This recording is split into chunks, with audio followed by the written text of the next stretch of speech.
on a normal Merlot. Just going to the other farm now to move some bales of straw for the party because they're having a cowboy themed party. So they want some bales of straw for a stage and some little bales to sit on. So I'm going to move them from the back to the front.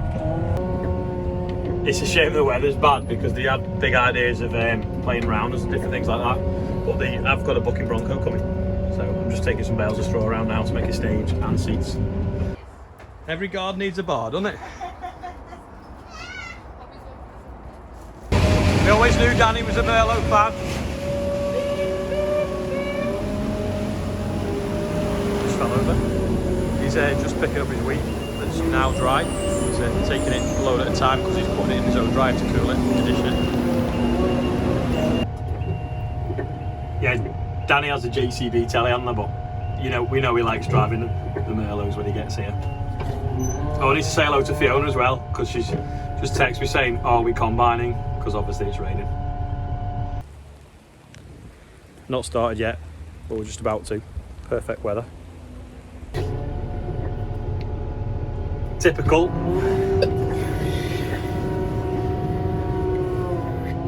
Just going to boom the bucket over the grass so that we can throw the bricks in the bucket. Still store at the ready. Cut down, pull the bricks out, throw them in the bucket, smash the next bit through, put the window frame in, job done. Off he goes. Chris on the still saw. Got the paint dirty.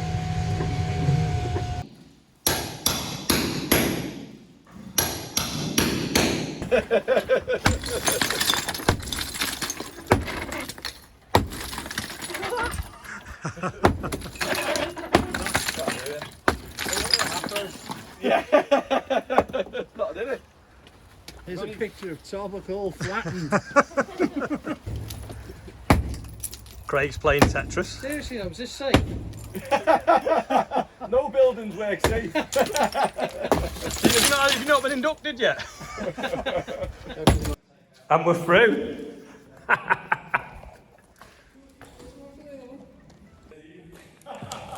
COVID handshake.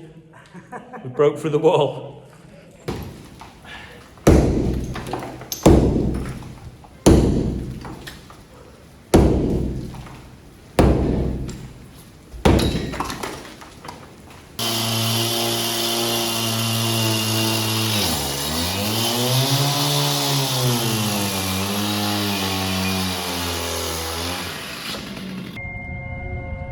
Just come back with the first bucket full of rubble.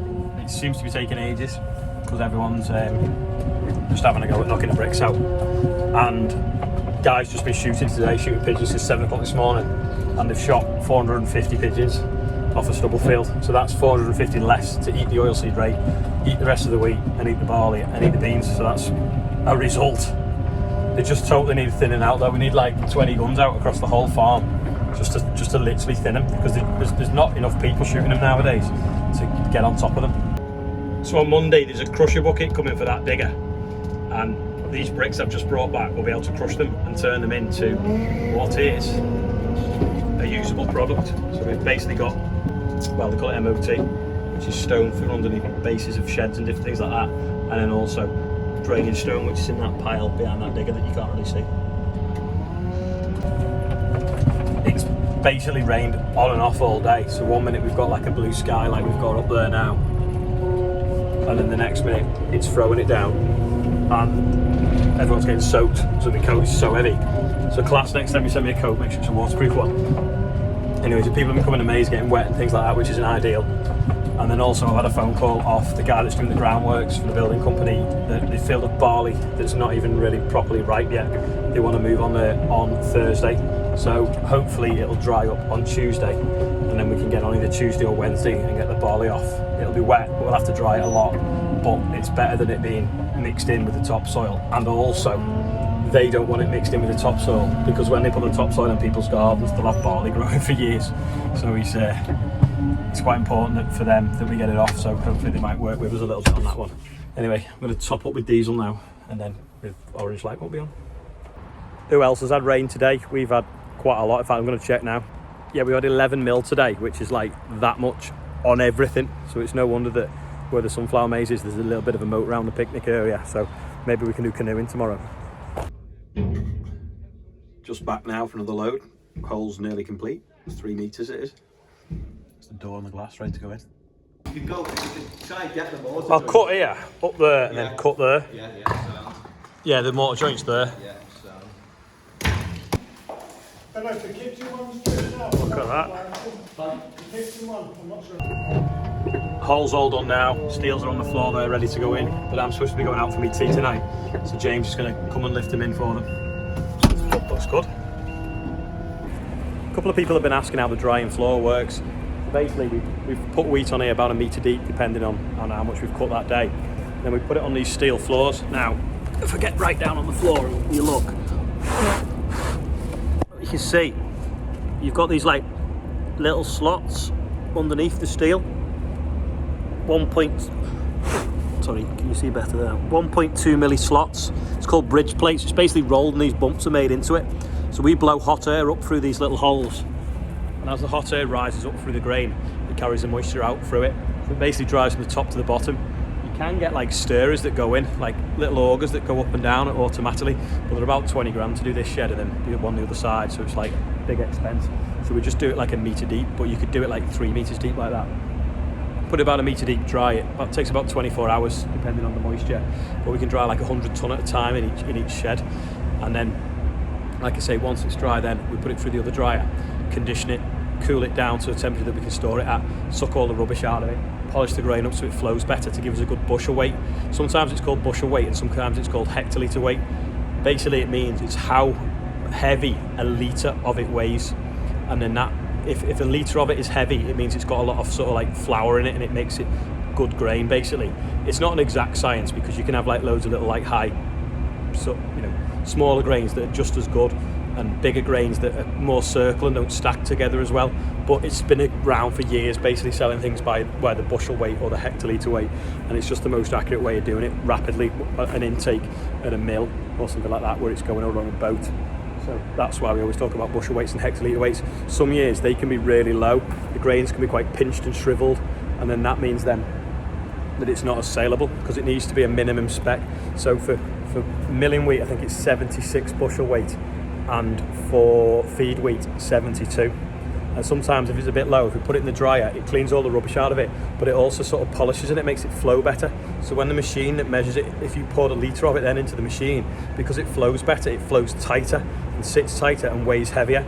If it's kind of like had a lot of bad weather on it and the grain's not quite as silky and it's a bit rough, it doesn't settle very well into the sort of the beaker that it measures it in, and then that means that it'll be quite a low bushel weight, because there's a lot of, it's taking up a lot of volume rather than sitting tighter. So that is what the Bats dryer, which is the one over here, is really good at, polishing the grain against itself by circulating it, and then obviously it has the big hoover thing on the top of it, which hoovers out all the rubbish. So there's the hoover there, that way. That sucks all the chaff out and different things like that, and all the small dust particles that make it not flow better. So it's a little bit of a like sort of kid in the system really. It's the same grain, but we've just been able to improve the quality of how it flows to make it way heavier, to be honest. But that's the best way. But when you've got bad weather, you get different things stuck to the outside of the grain, like fusarium and different things, mildew and stuff like that, and that obviously affects the quality as well. So this does a really good job at doing that, and also it means that we can run them floors hot all the time, always drying, and this then cold all the time, always cooling. Otherwise we'd have to turn the heat off to them floors, blow them for an hour just to cool the ambient heat within the walls and the floor and the fabric of the building to then dry the grain.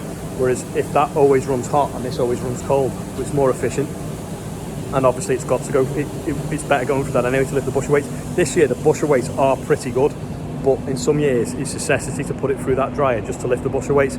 So I think it was 2012 I think we put that in, because the bushel weights were really low and we needed to lift them because it had been a really bad growing season and the grains were all pinched and horrible, and we basically had a shed full of unsaleable grain.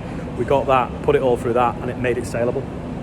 That's what's come out of it before, nice and clean, no chaff in it. There's some that come out the other day, and then this bit in the corner there is some that we've kept to one side because it's off a clean part of the field, and we're going to use that for seed for next year. Look at that calendar picture. Yeah, yesterday's quiz question was an anti-loose fastener, so people, I'm not just showing the spelling, whether it's Loose or Luce, but loads of people got it right, so it was obviously far too easy. Quick quiz question. Does anyone know what that is? Think you know? Leave a comment below. That's probably about it for today. Bit of a wet day, not really farming, just sorting out stuff at the maze, and then obviously doing Project Village Hall window to make it a better space, and obviously showing you how the grain drying floor works. I'll see you all tomorrow. It might be a bit better weather, hopefully. So another video is over there. Subscribe over here. Loads of new subscribers, so welcome. Don't forget, if you're new, tell me where you're watching from, and I'll see you all tomorrow.